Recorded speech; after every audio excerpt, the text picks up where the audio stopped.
जिल्हाधिकारी कार्यालयात आंदोलन केलेलं आहे, दूध आक्षेप केलेला आहे, काय नेमकं कारण आहे?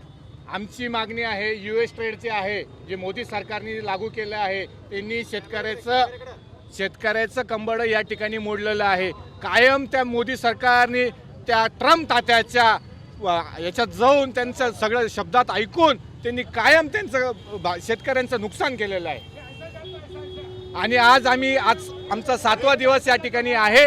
आम्ही या ठिकाणी 7 दिवसापासून सत्याग्रह करत आहोत. आज या ठिकाणी आम्ही आंदोलन केलेलं आहे.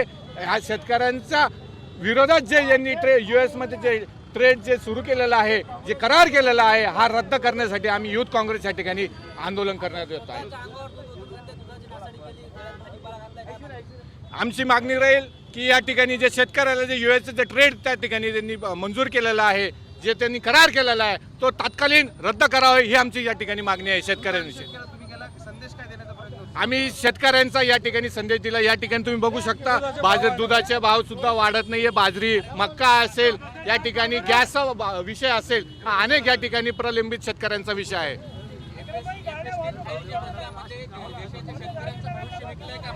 हो, या ठिकाणी मोदी. मी विश्वास विलास अवतडे, जिल्हाध्यक्ष, छत्रपती संभाजीनगर.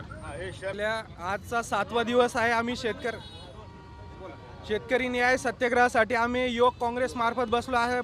आमचे प्रदेशाध्यक्ष शिवराजदादा मोरे, राष्ट्रीय अध्यक्ष उदय भानुचिब यांनी आम्हाला पूर्ण देशात आम्ही असं शेतकऱ्यांच्या न्यायासाठी आम्ही हे आंदोलन करत आहे. हा जो US ट्रेड कायदा आहे, हा एक व्यापार नसून हा एक शेतकऱ्यांचा याच्यात बळी दिला जात आहे. त्यामुळे आम्ही जोपर्यंत शेतकऱ्यांना न्याय मिळत नाही तोपर्यंत आम्ही शेतकऱ्यांसाठी असंच रस्त्यावर उतरत राहू.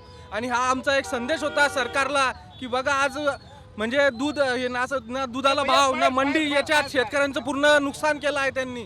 त्यामुळे आम्ही हे रस्त्यावर उतरून आंदोलन केलं आहे. शेतकऱ्यांसाठी आंदोलन करताय, पण शेतकऱ्याचा आपल्याला सपोर्ट भेटत नाही, कसं बघताय याकडे? नाही ना शेतकऱ्यांच्या पण लक्षात आलं आहे की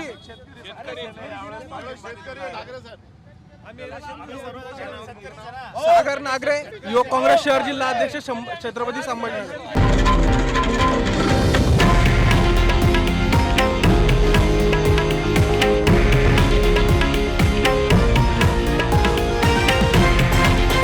हे आहे देशातील नंबर 1 न्यूज नेटवर्क आणि आपण पाहत आहात TV9 मराठी, एकमेव.